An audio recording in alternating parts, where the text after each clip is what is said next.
Hello, everybody.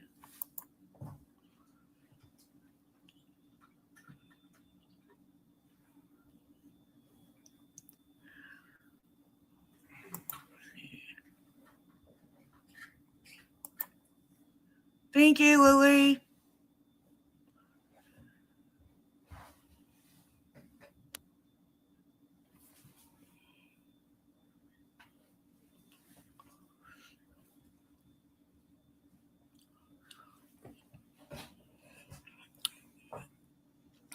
Hope everybody has had a good week so far.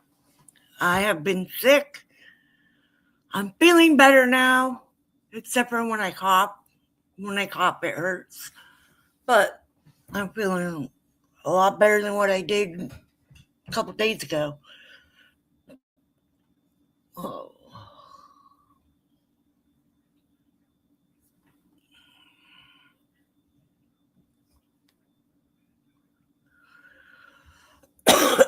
Me too, Lily. Um, so I took the dog out earlier, pain in the tush. He took off on me, so uh, he's gonna be on a leash. He doesn't like the leash, but he's definitely going to be going out on a leash because I cannot run after him and catch him.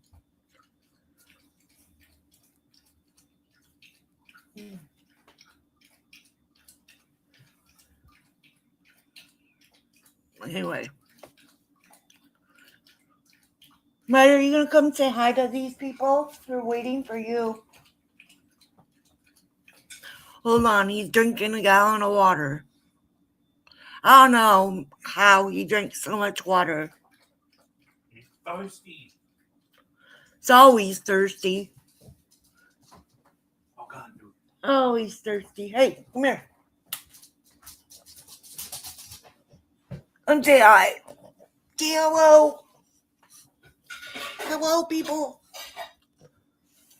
Hello, people. My name's Ryder, and I'm 3. You tell him you're 3. You're 3. He's spoiled. Very spoiled.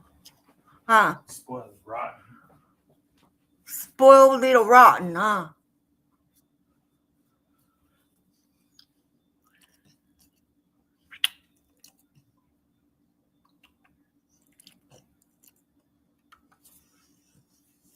Slobberpuss.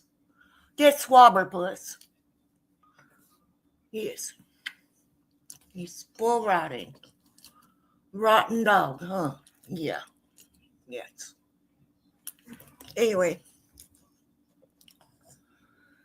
So it is AA day. I wasn't sure this morning if I was going to go ahead and do AA today or not.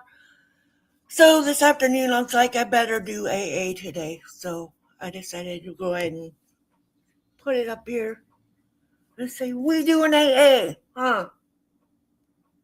Yes, got people relying on me, huh? Yeah. Your voice sounds better than it did earlier. I know, right? Probably because you had up a lung earlier. Oh, that doctor gave me that one med to help me to not cough like that. But anyways, I did go to the doctor and they did give me a prescription to help me to be able to not cough so much because it was hurting bad. So I went ahead and went to the doctor. Anyway.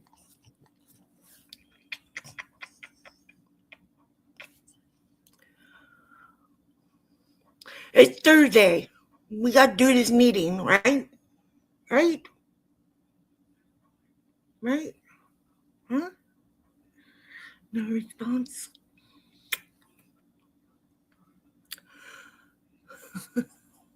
He is adorable. He's so cute. It's hard to get mad. Try to punch him, and it's like, try try not to laugh at him, but it's just, this face is so cute.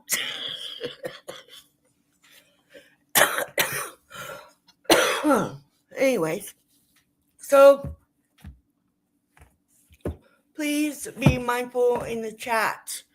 Don't harass people that are in the comments or the chat. Just because they're here doesn't mean that they are the alcoholic. They might be supporting my channel or learning ways to help others, like their family members or friends, know how to approach somebody that they feel or maybe they know that they are an alcoholic, because a lot of times the people that are loved ones of an alcoholic don't know where to begin or what to say or how to go about approaching somebody that is an alcoholic without being judgmental to them, because that's the first thing that we do is we close it off. I know for me anyways, I didn't care what anybody said, how they said it. I wanted what I wanted, and that was it. Nothing else mattered.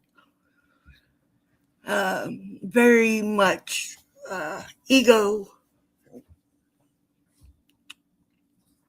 egotistic alcoholic. You better not pee on my couch because you're going to be a bad dog. He just sat down. Don't you pee on my couch. You be in doggy jail for a little bit. Better not. I don't have a crate. I thought about crating him, but I don't like the crates. I don't know. Anyways, enough of that. I'm Sandra, and I'm an alcoholic. God, grant me the serenity to accept the things I cannot change, the courage to change the things I can, and the wisdom to know the difference. So, do I ever get a little stage fright coming on here and talking about being an alcoholic? Yes.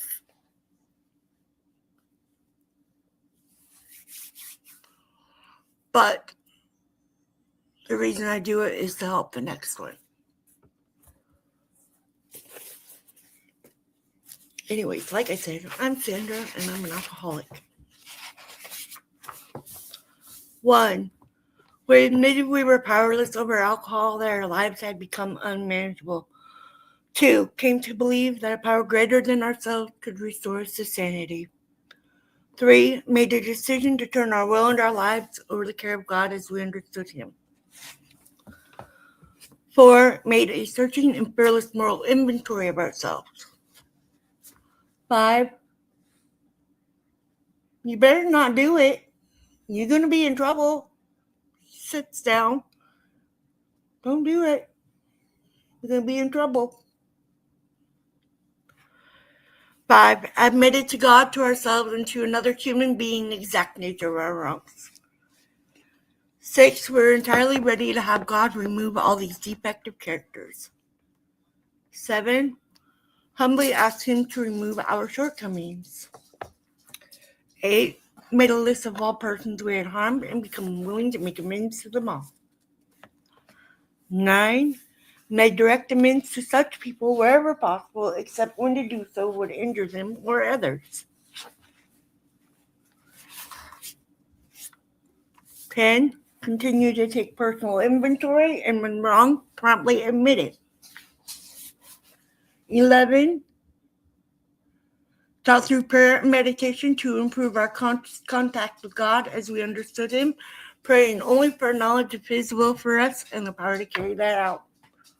12.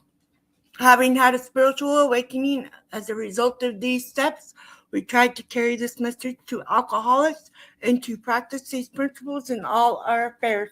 Get out of my kitchen! Now! Hey! Right! lighter out of the kitchen. Sorry. Anyway. I always put in the description what I'm reading, the book, the story, the page, all of those good things. So I am reading the big book. And I have the 4th edition, so the page may not be the same as what I put in the description. So if you have a different one, it's all right because I'm going to read it anyway. So welcome to AA. If this is your first time, just being here is enough. I remember being that newcomer. So we are reading The Keys of the Kingdom on page 268. The Keys of the Kingdom. This worldly lady helped to develop AA in Chicago and thus passed her keys to many. A little more than 15 years ago, through a long and calamitous series of shattering experiences, I found myself being helplessly propelled towards total destruction. I was without power to change the course of my life had taken. How I had arrived at this tragic impasse, I could not have explained to anyone. I was 33 years old, and my life was spent. I was caught in a cycle of alcohol and sedation that was proving inescapable, and consciousness had become intolerable. I was a product of the post-war prohibition era of the Roaring '20s. The age of the flapper and the it girl,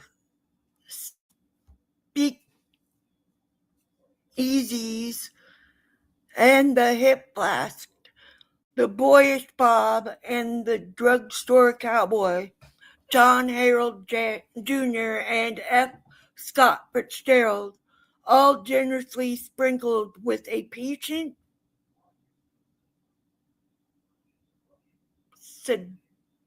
seductivist. I don't know how to say that word. I'll admit it, I do not know how to say that word.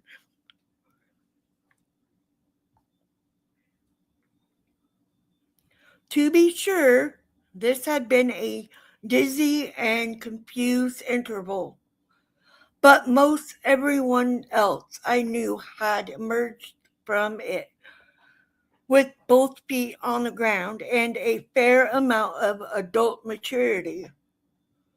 Nor could I blame my dilemma on my childhood environment. I couldn't have chosen more loving and consistent. Why? Why does it have to be big words? I couldn't have chosen more loving and consistent parents. I was given every advantage in a well-ordered home. I had the best schools, summer camps, resort vacations, and travel. Every reasonable desire was possible of attainment for me. I was strong and healthy and quite athletic. I experienced some of the pleasures of social drinking when I was 16. I definitely liked everything about alcohol, the taste, the effects, and I realize now that a drink did something for me or to me that was different from the way it affects others. It wasn't long before any party without drinks was a dud for me. I was married at 20 and 2 children and was divorced at 23. My broken home and broken heart fanned my smoldering self-pity into a fair-sized bonfire, and this kept me well supplied with reasons for having another drink, and then another. At 25, I had developed an alcoholic problem. I began making the rounds of the doctors in the hope that one of them might find some cure for my accumulating ailments, preferably something that could be removed surgically. Of course, the doctors found nothing. Just an unstable woman, undisciplined, poorly adjusted, and filled with nameless fears. Most of them prescribed sedatives and advised rest and moderation. Between the ages of 25 and 30, I tried everything. I moved 1,000 miles away from everything, away from home to Chicago and a new environment. I studied art. I desperately endeavored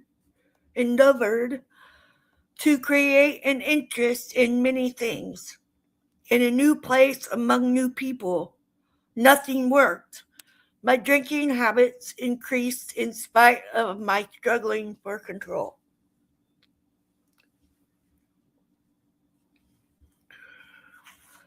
I tried the beer diet, the wine diet, timing, measuring, and spacing of drinks.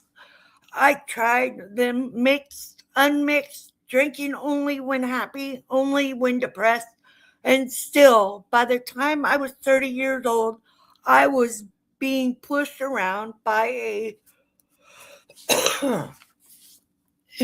compulsion to drink that was completely beyond my control. I couldn't stop drinking. I would hang on to sobriety for short intervals. But always there would come the tide of an overpowering necessity to drink. And as I was engulfed in it, I felt such a sense of panic that I really believed I would die if I didn't get that drink inside. Needless to say, this was not pleasurable drinking. I had long since given up on pretense of the social cocktail hour.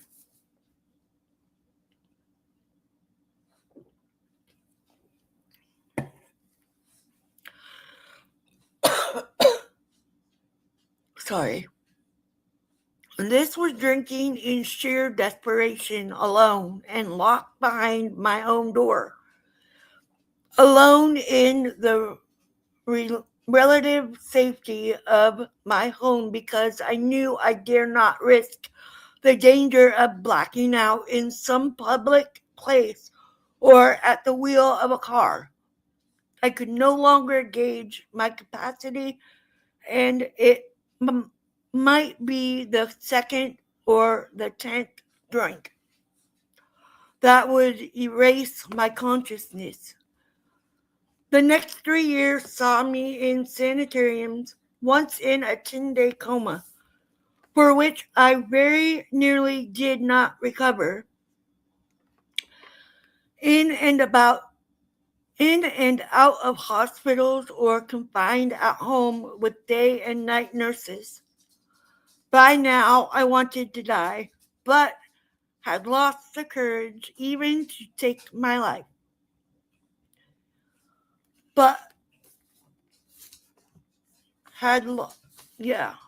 I was trapped.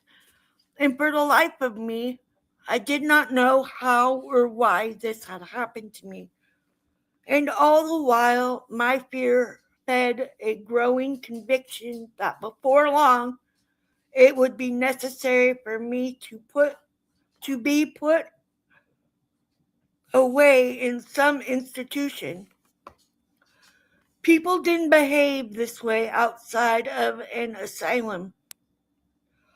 I had heart sickness, shame, and fear bordering on panic, and no complete escape any longer except in oblivion. Certainly now, anyone would have agreed that only a miracle could prevent my final breakdown, but how does one get a prescription for a miracle? For about 1 year prior to this time, there was one doctor who had continued to struggle with me. He had tried everything from having me attend daily mass at 6 a.m. to performing the most menial labor for his charity patients. Why he bothered with me as long as he did, I shall never know, for he knew there was no answer for me in medicine. And he, like all doctors of his day, had been taught that the alcoholic was incurable and should be ignored. Doctors were advised to attend patients who could be benefited by medicine. With the alcoholic, they could only give temporary relief, and in the last stages, not even that. It was a waste of the doctor's time and patient's money. Nevertheless, there were a few doctors who saw alcoholism as a disease and felt that the alcoholic was a victim of something over which he had no control. They had a hunch that there must be an answer for these apparently hopeless ones. Somehow, fortunately for me, my doctor was one of the enlightened. And then in the spring of 1939, a very remarkable book was rolled off a New York press with the title Alcoholics Anonymous. However, due to financial difficulties, the whole printing was for a while held up, and the book received no publicity, nor, of course, was it available in the stores. Even if one knew it existed, but somehow my good doctor heard of this book. And he also learned a little about the people responsible for its publication. He sent to New York for a copy, and after reading it, he tucked it under his arm and called on me. That call marked the turning point in my life. Until now, I had never been told that I was an alcoholic. Few doctors will tell a hopeless patient that there is no answer for him or for her. But this day, my doctor gave it to me straight and said, "People like you are pretty well known to the medical profession. Every doctor gets his quota of alcoholic patients. Some of us struggle with these people because we know that they are really very sick. But we also know that short of some miracle, we are not going to help them except temporarily, and that they will inevitably get worse and worse until one of two things happens. Either they die of acute alcoholism or they develop wet brains and have to be put away permanently. He further explained that alcohol was no respecter of sex or background, but that most of the alcoholics he had encountered had better than average minds and abilities. He said the alcoholics seemed to possess a native acuteness and usually excelled in their fields, regardless of environmental or educational advantages. We watched the alcoholic performing in a position of responsibility, and we know that because he is drinking heavily and daily, he has cut his capacities by 50%, and still he seems able to do a satisfactory job. And we wonder how much further this man could go or could grow, right? Okay, how much further this man could go if his alcoholic problem could be removed and he could throw 100% of his abilities into action. But of course, he continued, eventually, the alcoholic loses all of his capacities as his disease gets progressively worse. And this is a tragedy that is painful to watch. The disintegration of a sound mind and body. Then he told me there was a handful of people in Akron and New York who had worked out a technique for arresting their alcoholism. He asked me to read the book Alcoholics Anonymous, and then he wanted me to talk with a man who was experienced success with his own arrestment. This man could tell me more. I stayed up all night reading that book. For me, it was a wonderful experience. It explained so much I had not understood about myself, and best of all, it promised recovery if I would do a few simple things and be willing to have the desire to drink removed. Here was hope. Maybe I could find my way out of this agonizing existence. Perhaps I could find freedom and peace and be able once again to call my soul my own. The next day, I received a visit from Mr. T, a recovered alcoholic. I don't know what sort of person I was expecting, but I was very agreeably surprised to find Mr. T a poised, intelligent, well-groomed, and mannered gentleman. I was immediately impressed with his graciousness and charm. He put me at ease with his first few words. Looking at him, I found it hard to believe he had ever been as I was then. However, as he unfolded his story for me, I could not help but believe him.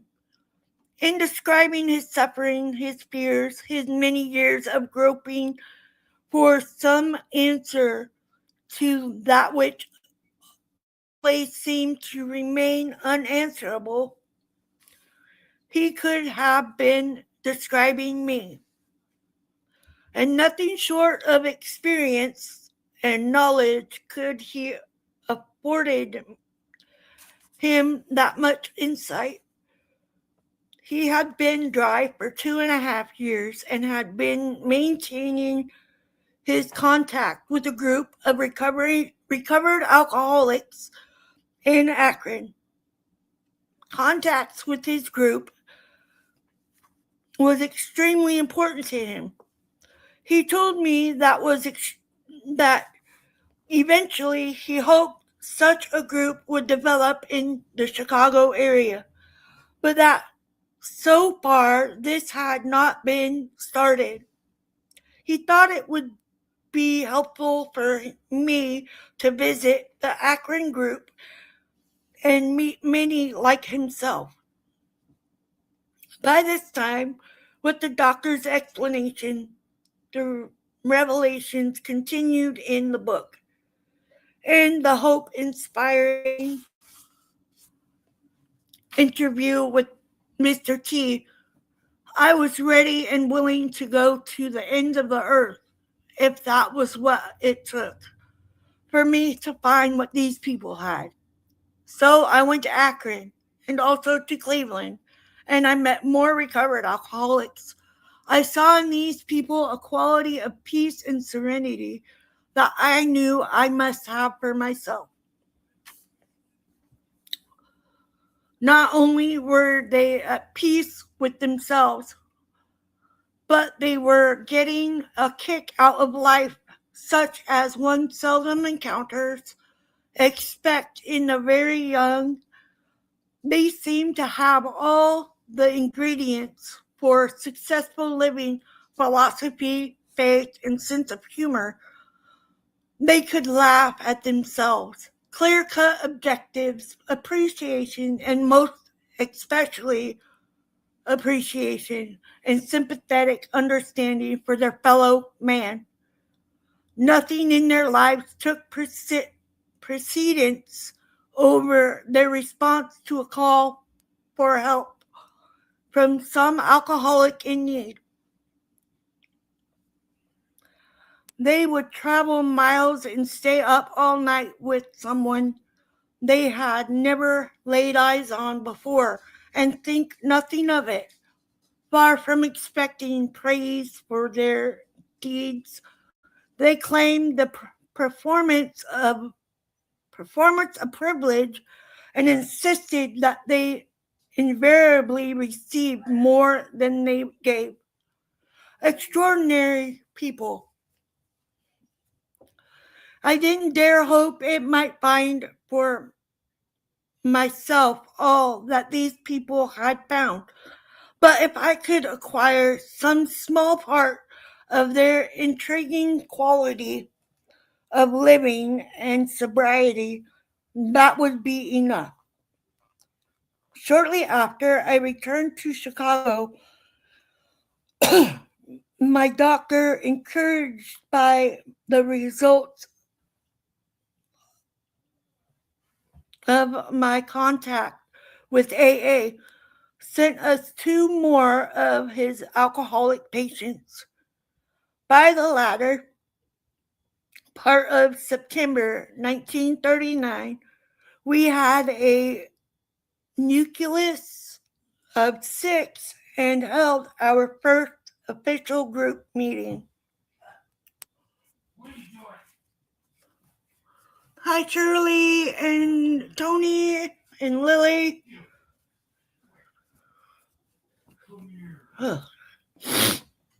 I had a tough pull back to normal good health. It had been so many years since I had not relied on someone or some artificial crutch, either alcohol or sedatives. Letting go of everything at once was both painful and terrifying. I could never have accomplished this alone. It took the help, understanding, and wonderful companionship that was given so freely to me by an ex-alike. I know I'm saying that wrong. Somebody will know what it means. Friends, this and the program of recovery embodied in the 12th step. In learning a practice, these steps in my daily living, I began to acquire faith and philosophy to live by. Whole new vistas were opened up for me, new avenues of experience to be explored, and life began to take on color and interest. In time, I found myself looking forward to each new day with pleasurable anticipation. AA is not a plan for recovery that can be finished and done with. It is a way of life, and the challenge contained in its principles is great enough to keep any human being striving for as long as he lives. We cannot outgrow this plan. As arrested alcoholics, we must have a program for living that allows for limitless expansion. Keeping one foot in front of the other is essential for maintaining our arrestments. Other is essential for maintaining our arrestment. Others may idle in a retrogressive groove without too much. However, this isn't as rough as it sounds. As we do become grateful for the necessity that makes us toe the line, and we find that we are compensated for a consistent effort by the countless dividends we receive,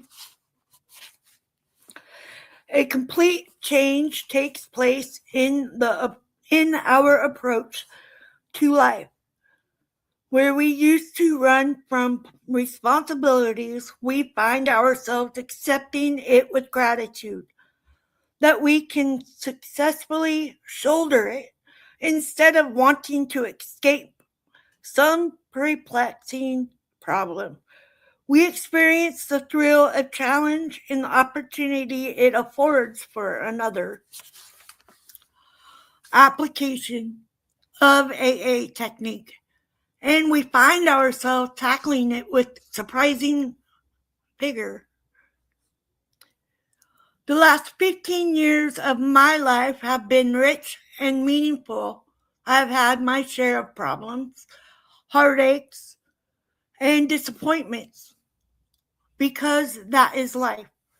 But also, I have known a great deal of joy and peace that is the handmaiden of an inner freedom.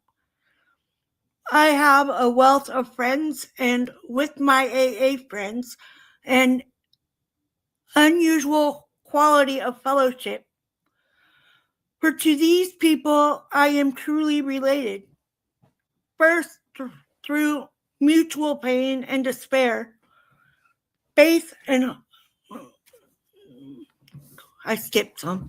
and later through mutual objectives and newfound faith and hope. And as the years go by, working together, sharing our experiences with one another, and without strings, without obligation, we acquire relationships that are unique and priceless. There is no more aloneness with that awful ache so deep in the heart of every alcoholic that nothing before could ever reach it. That ache is gone and never need return again. Now there is a sense of belonging, of being wanted and needed and loved in return for a bottle and a hangover. We have never given keys of life, or never given keys of the kingdom.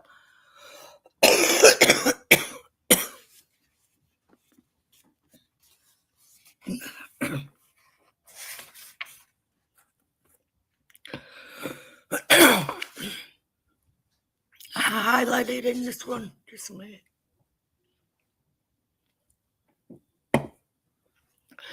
I highlighted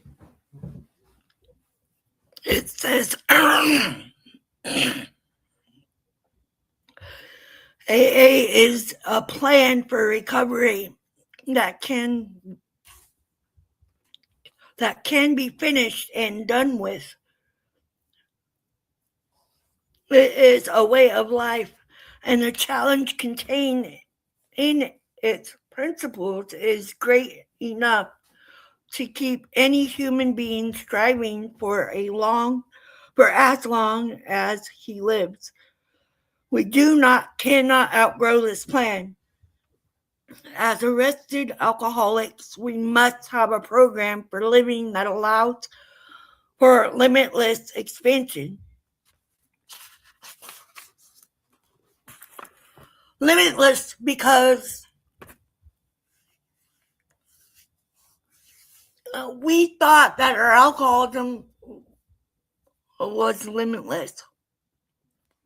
We thought that we could stay drunk all the time and that was going to be great. But it wasn't great for us at all.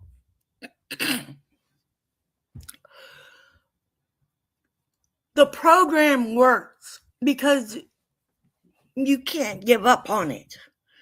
And I have learned that through my sponsor as well. Yes, y'all. I still have a sponsor. I'm going to have a sponsor for the rest of my life. And if her time comes, I will get another one because sponsors are there to help through it all. And my sponsor does, whether she knows it or not. She should now. But it's like in my beginning year of AA. I was doing my steps. I understood the task. I stopped at step 4, and I could not get over that step. And it's because having so many different things in my life that were woven in to me, I was trying to hide it all from even myself because I didn't want to deal with it. I never wanted to deal with the fact that so-and-so hurt me, so that's a reason to drink. So-and-so got married, that's a reason to drink. When I was a teenager, yes, I did drink. I loved alcohol. I ain't gonna lie, but I did not drink all the time.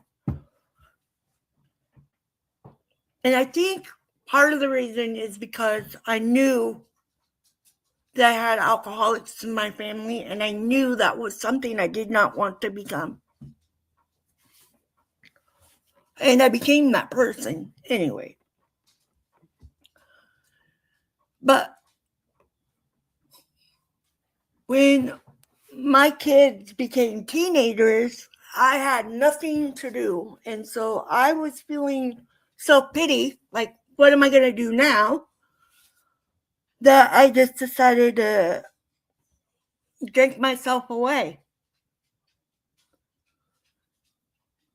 And being around other alcoholics didn't help me at that time because all that did was fuel the fire and make me like, I'm going to snag theirs, right? And vice versa. We were all snagging each other's drinks. And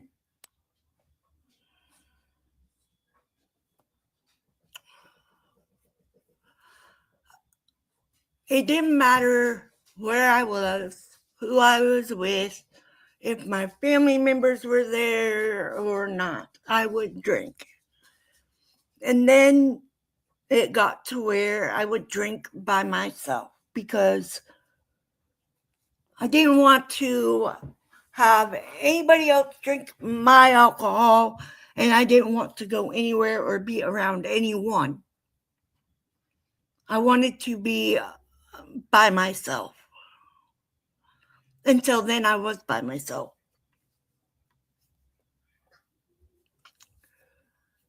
and I got hurt by myself.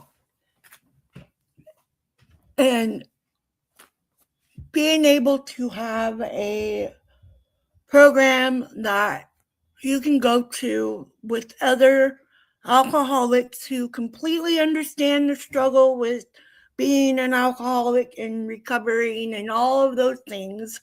And believe me, it's not easy. I still have those days where I'm like, why? Why am I still on this way? Why? It's because I have the program pushing me. I have myself, keeping myself here. Good evening, Steve. Thank you for coming. I appreciate you guys. I know you're busy.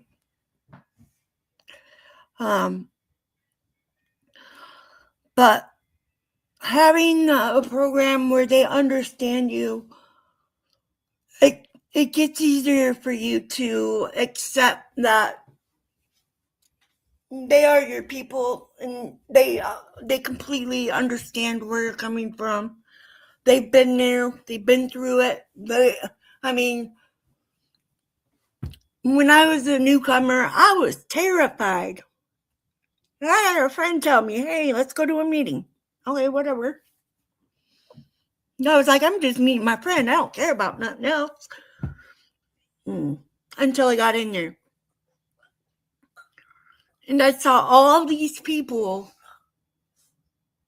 I knew a few. And so I was like, well, maybe I'll keep coming. I don't know. So I pondered it. I went back home. And after the meeting, I got a list of all the ladies' numbers. And that made me feel special, that there's all these other people there that understand. And hopefully nobody will judge me, because that's one of my biggest things. I don't like being judged.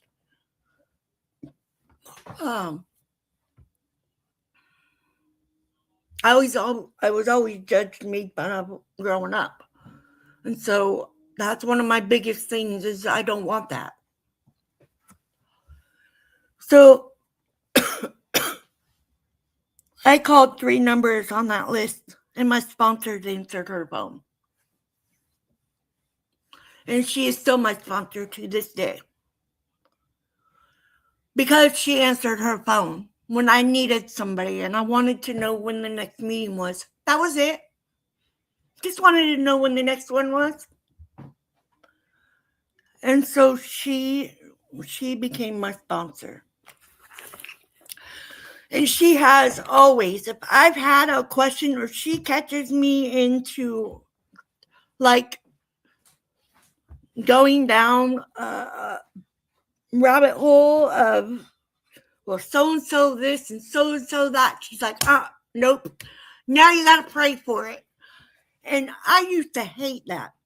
And then I started willingly doing it. I started saying, you now need to pray for that person and pray that they find it God's will and not their own. That's all you have to do. Just pray that and get that off of your mind. And so that is what I always do. Even if I'm driving down the road and the person can't hear me, I'm just like, oh man, hurry up, beep up. And then I'll be like, no. But yes, I still do. So that is daily working your program, and you don't even realize you're doing it once you've been in it for, I'm 11 years now. So, and I still work my program every single day. I don't like to all the time, but I do it because I know that it's only going to take one thing to set me back down that rabbit place that I don't want to be. And then I also highlighted, now there is a sense of belonging, of being wanted and needed and loved in return for a bottle and a hangover. We have been given the keys of the kingdom. Giving the keys of the kingdom, to me, what it means is we finally realized that it's not our way. It's the higher power's way. Because we tried to do it our way, and where were we? You have to have open-mindedness to be able to work a program, to live by a program in your daily life. And it's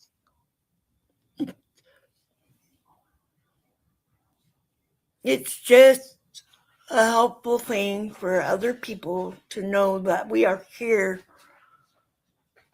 for that purpose. And that's the whole purpose of AA, spreading the word and knowing. That's why we don't have an enterprise. We don't employ people in our groups. We don't pay people in our groups.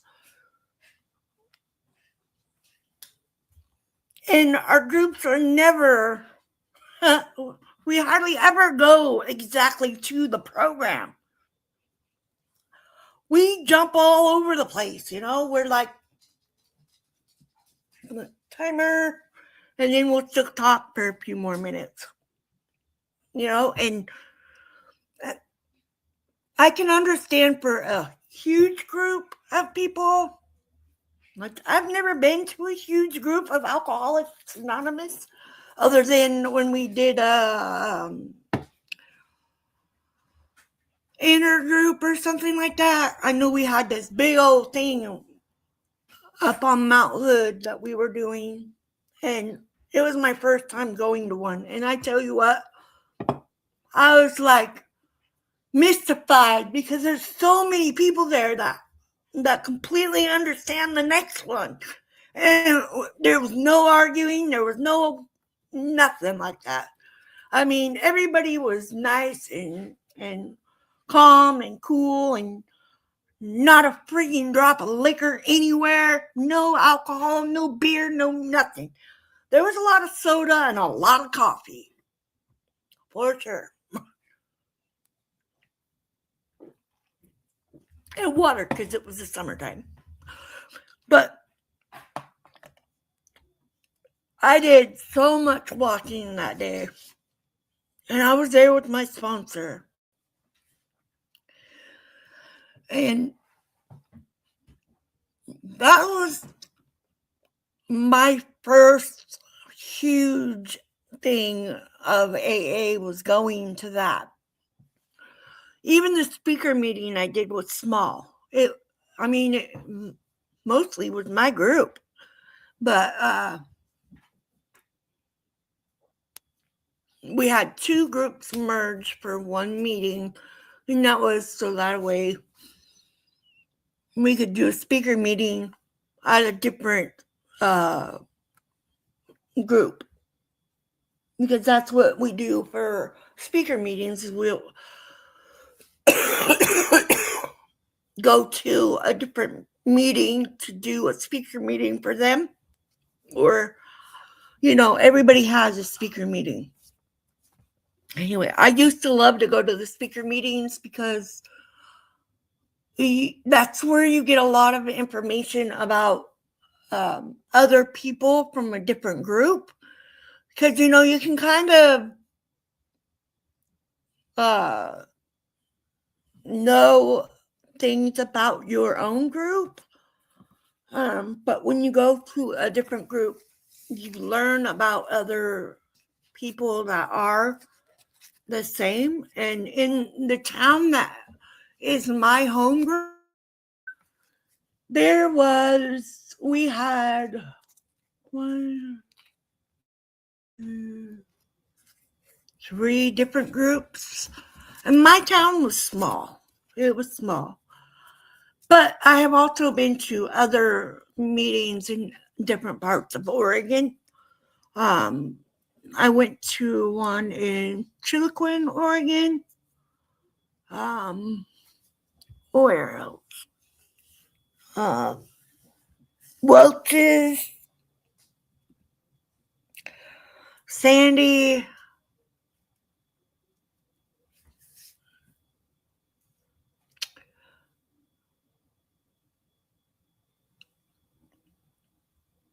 can't remember if I went anywhere else. The smallest group I went to was in Chiloquin. There was 6 of us. I think there was 6 of us. And that was pretty cool. They were all really nice people.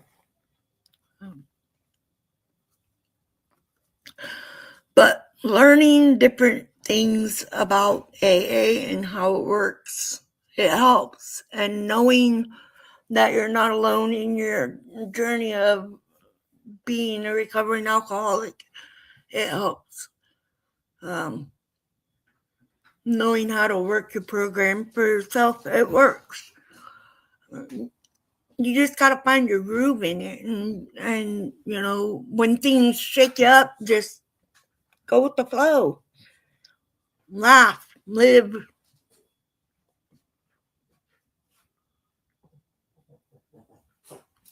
And I have to say thank you to my YouTube followers. I really appreciate you guys. You guys are always out there to say, hey, she's doing an AA meeting if anybody needs it. I appreciate you guys because you guys are word of mouth for me and sharing it out. And I don't do it for any other purpose but to have people know that there is a meeting here and they can feel safe here and know that there's dogs at the door. You're safe to talk here and ask questions if you have questions, and I can answer them to the best of my ability of my story and stuff. But there's AA everywhere, and you're never alone with your recovery. Google is everywhere. Google it. I mean, there are meetings everywhere. Absolutely. And being able to know where to go helps. And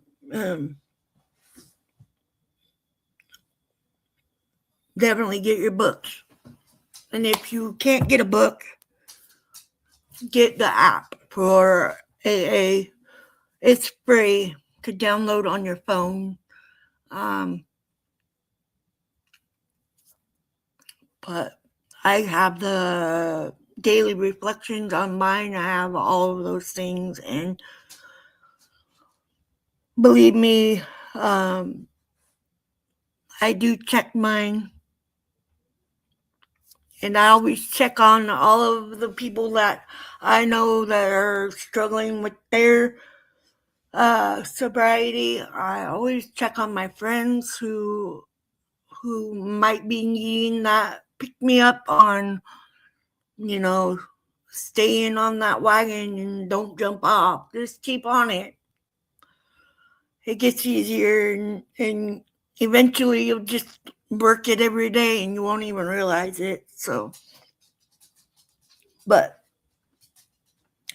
I'm going to go ahead and pick him up and let him say night-night to everybody. See, night-night. Night-night. Night-night. Is it bedtime? Is it bedtime yet? No, it's only 7. Not bedtime yet.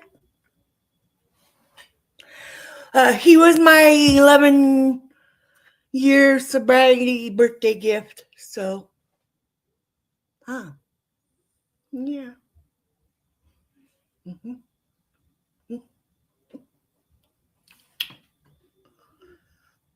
I love you. Anyway, let's go ahead and say the Serenity Prayer and close out the meeting. Thank you, Shirley. Thank you all for being here. I love you guys.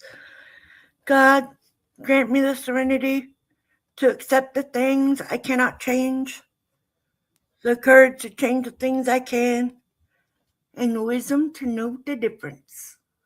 Keep coming back. It works if you work it. Love you guys.